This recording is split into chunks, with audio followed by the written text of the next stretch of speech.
Romantic hero నాగార్జునకు ముదురుబామ టబుకు affair ఉందని అప్పట్లో జోరుగా ప్రచారం జరిగింది. అయితే అలాంటి రూమర్స్ అన్ని ఉత్తవే అని, తామిద్దరం మంచి ఫ్రెండ్స్ మాత్రమే అని ఈ ఇద్దరు అనేక సార్లు చెబుతూ వచ్చారు.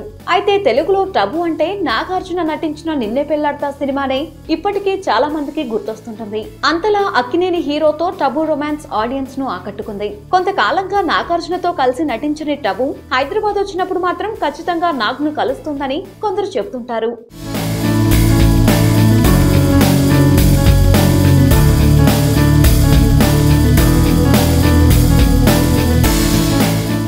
ఇదంతా ఎలా ఉన్నా త్వరలోనే సెట్స్ మీదకు వెళ్లబోయే అఖిల్ రెండో సినిమాలో టబు నటించబోతుందని తెలుస్తుంది. ఈ సినిమాలో అఖిల్ తల్లి పాత్ర కోసం టబుని ఎంపిక చేశారని, ఇందుకు ఆమె కూడా ఒప్పుకుందని టాక్. మొత్తానికి అఖిల్ కి తల్లిగా టబు నటిస్తుందనే న్యూస్ ఇండస్ట్రీలో టాక్ ఆఫ్ ది టౌన్ గా మారింది.